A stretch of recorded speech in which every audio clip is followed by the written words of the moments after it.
بسم الله الرحمن الرحیم حامد و مصلی.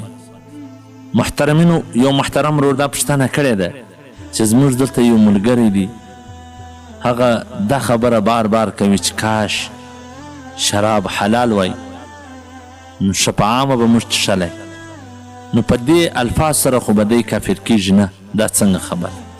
محترمینو، کم شی چې د اسلام څخه مخکې ادیان چې کم تیر سوي دي په هغو کې وخت هغه جایز و، د آدم علیه السلام څخه بیا د نبي علیه الصلاة وسلام پورې، نو د هغه شي د حلالېدو تمنا کولو سره انسان نه کافر کیږي.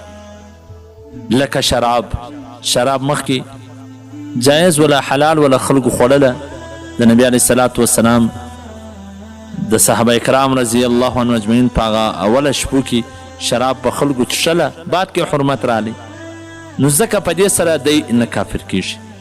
او که چیرې یو داسې عمل تمنا څوک وکړي چې هغه د آدم علیه السلام څخه بیا د نبي علیه الصلاة وسلام پورې په یو دین کې هم هغه جایز نه و، په ټوله ادیانو کې هغه حرام و، نو د داسې شي تمنا کولو سره سړی کافر کیږي.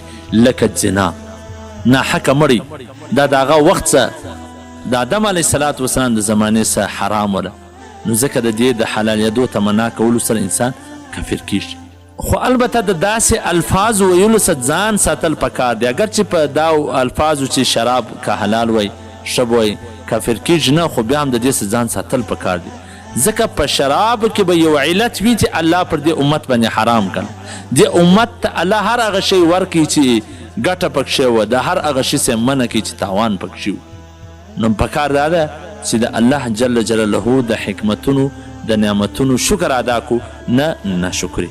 د داسې الفاظو څخه ځان ساتل پکار. نجم الفتاوا انجیل نمبر اول صفحه نمبر 86 په حواله سره د شرح فقه الاکبر صفحه نمبر 152. والسلام.